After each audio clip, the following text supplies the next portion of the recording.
आज हम लोग पढ़ने वाले हैं क्लास 6 के ज्योग्राफी एनसीईआरटी का चैप्टर 7 हमारा देश भारत।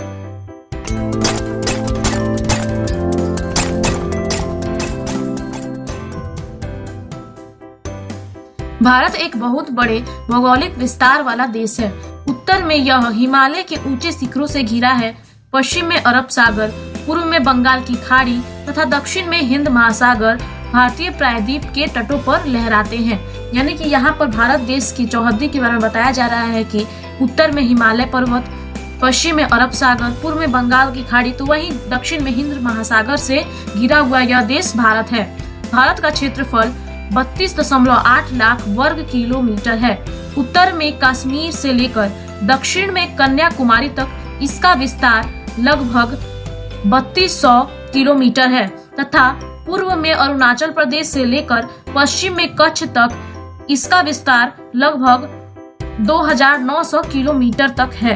यानी कि यहाँ पर भारत के क्षेत्रफल के बारे में बताया जा रहा है कि उत्तर से दक्षिण तक का क्षेत्रफल 32.8 लाख वर्ग किलोमीटर है और इसका विस्तार 3200 किलोमीटर है, जबकि पूर्व से पश्चिम तक का विस्तार 2900 किलोमीटर है। ऊंचे ऊंचे पर्वत, भारतीय महामरुस्थल, उत्तरी मैदान, आसमान, पठारी सतह, तटीय भाग एवं द्वीप समूह स्थल रूपों की विविधता को दर्शाते हैं। यानी कि भारत में का जो पर्वत पठार सब में काफी तरह की विविधता पाई जाती है। यहाँ जलवायु, वनस्पति, वन्य जीवों के साथ साथ भाषा एवं संस्कृति में भी बहुत भिन्नता है। यानी कि कहीं एक क्षेत्र में दूसरी भाषा, दूसरे क्षेत्र में दूसरी भाषा, यहाँ पे बहुत ज्यादा भाषा में, संस्कृति में थोड़ा सा किलोमीटर दूर जाने पर भाषा और संस्कृति बदल जाती है, जिसके कारण यहाँ पे काफी भिन्नता पाई जाती है। इस भिन्नता में भी हम एकता को पाते हैं, लेकिन ये सब भिन्नता के बावजूद जो हमारा भारत देश है उसमें एकता, बहुत ज्यादा एकता है जो हमारी परंपराओं को दिखाती है। यही कारण है कि हम एक राष्ट्र में बंधे हैं। वर्ष 2011 से अब तक भारत की आबादी 120 करोड़ से अधिक हो चुकी है। यह चीन के बाद विश्व का दूसरा सबसे अधिक जनसंख्या वाला देश है। स्थिति: भारत उत्तरी गोलार्ध में स्थित है। कर्क रेखा देश के लगभग मध्य भाग से होकर गुजरती है। दक्षिण से उत्तर की ओर भारत की मुख्य भूमि का विस्तार 8 डिग्री 4 उत्तर तथा 37 डिग्री 6 उत्तर अक्षांशों के बीच है। पश्चिम से लेकर पूर्व तक भारत का विस्तार 68.7 पूर्व तथा 97.25 पूर्व देशांतरों के बीच है। अगर हम विश्व को पूर्वी एवं पश्चिमी गोलार्ध में बांटते हैं तो भारत की स्थिति किस गोलार्ध में होगी? बहुत बड़े देशांतरीय विस्तार लगभग 29 डिग्री के कारण यहाँ के दो छोर पर स्थित स्थानों के स्थानीय समय में बहुत अधिक अंतर हो सकता है। इस तरह की दूरी पर स्थित दो स्थानों के बीच समय का अंतर लगभग 2 घंटे का होगा। जैसा कि आप पहले पढ़ चुके हैं कि प्रत्येक 1 डिग्री देशांतर के लिए स्थानीय समय में 4 मिनट का अंतर होता है।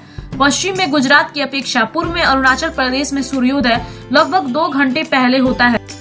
आप पहले पढ़ चुके हैं कि 82 डिग्री 30 पूर्व देशांतर के स्थानीय समय को भारत का मानक समय क्यों माना गया है। इस याम्योत्तर को भारत का मानक याम्योत्तर भी कहा जाता है। भारत के पड़ोसी देश 7 देशों की स्थलीय सीमाएं इसकी सीमाओं से जुड़ी है। इन देशों का नाम पता लगाकर लिखिए।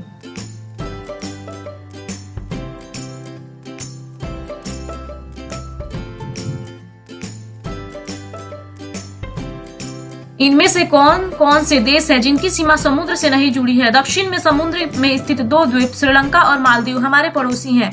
पाक जल संधि भारत को श्रीलंका से अलग करती है। राजनीतिक एवं प्रशासनिक विभाजन: भारत एक विशाल देश है। प्रशासनिक क्रियाकलापों के लिए देश को 28 राज्यों एवं 7 केंद्र शासित प्रदेशों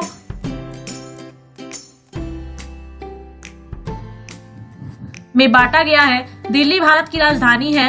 राज्यों का निर्माण मुख्यतः भाषाओं के आधार पर हुआ है। क्षेत्रफल की दृष्टि से सबसे बड़ा राज्य राजस्थान तथा सबसे छोटा राज्य गोवा है। राज्यों को जिलों में बांटा गया है। भौतिक विभाजन: भारत में पाई जाने वाली भौतिक आकृतियां विभिन्न प्रकार की हैं, जैसे पर्वत, पठार, मैदान, तट तथा द्वीप समूह। उत्तर में बर्फ से ढका हिमालय संतरी का कार्य करता है। हिम जो आलय का मतलब होता है बर्फ का घर। हिमालय पर्वतों को 3 मुख्य समांतर श्रृंखलाओं में बांटा जाता है। सबसे उत्तर में स्थित श्रृंखला को बृहत हिमालय या हिमाद्री कहते हैं। उसी श्रृंखला में विश्व की सबसे ऊंची शिखर है मध्य हिमालय या हिमाचल। हिमाद्री के दक्षिण में स्थित है। बहुत से लोकप्रिय पहाड़ी स्थान वहां स्थित है। 5 पहाड़ियों के स्थान के नाम का पता लगाइए। शिवालिक सबसे दक्षिण में स्थित श्रृंखला है, यानी कि हिमालय में जो सबसे ऊंचा शिखर होता है उसे बृहत हिमालय, जो सबसे उत्तर में होता है उसे बृहत हिमालय और हिमाद्री कहते हैं। उसके बाद जो आता है वो मध्य हिमालय, और उसके बाद सबसे अंत में दक्षिण में शिवालिक आता है। हिमालय के दक्षिण में भारत का उत्तरी मैदान स्थित है। ये मैदान समतल तथा सपाट है। ये मैदान सिंधु, गंगा, ब्रह्मपुत्र तथा इनकी सहायक नदियों के द्वारा लाए गए जलोढ़ निक्षेपों से बने हैं।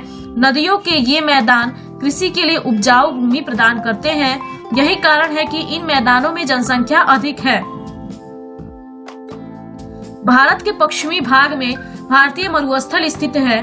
यह शुष्क, गर्म तथा रेतीला स्थल है। यहाँ वनस्पति की मात्रा बहुत कम है। उत्तरी मैदानों के दक्षिण में प्रायद्वीपीय पठार स्थित है। इसकी आकृति त्रिभुजाकार है। इसका धरातल काफी ऊंचा नीचा है। इस क्षेत्र में बहुत सी पहाड़ी श्रृंखलाएं तथा घाटियां स्थित हैं। इसके उत्तर पश्चिम में अरावली श्रृंखला स्थित है, जो विश्व की सबसे पुरानी श्रृंखला है। विंध्य एवं सतपुड़ा भी महत्वपूर्ण श्रृंखलाएं हैं। इन श्रृंखलाओं से होकर नर्मदा तथा तापी नदियां बहती हैं। ये पश्चिम की तरफ बहने वाली नदियां हैं जो अरब सागर में गिरती हैं। इस पठार के पश्चिम में पश्चिमी घाट या सह्याद्री तथा पूर्व में पूर्वी घाट स्थित है। पश्चिमी घाट का विस्तार एक समान रूप में है, जबकि पूर्वी घाट बीच बीच में टूटा हुआ तथा असमान है। इन पठारों में खनिजों जैसे कोयला एवं लौह अयस्क की प्रचुरता है। पश्चिमी घाट के पश्चिम में तथा पूर्वी घाट के पूर्व में तटीय मैदान स्थित है। पश्चिमी तटीय मैदान काफी संकरे हैं। पूर्वी तटीय मैदान अपेक्षाकृत चौड़े हैं। वहां पूर्व की ओर बहने वाली कई नदियां हैं। महानदी, गोदावरी, कृष्णा तथा कावेरी बंगाल की खाड़ी में गिरती हैं। ये नदियां अपने मुहाने पर उपजाऊ डेल्टा का निर्माण करती हैं। बंगाल की खाड़ी में गंगा एवं ब्रह्मपुत्र नदियों के मुहाने पर सुंदरबन डेल्टा स्थित है।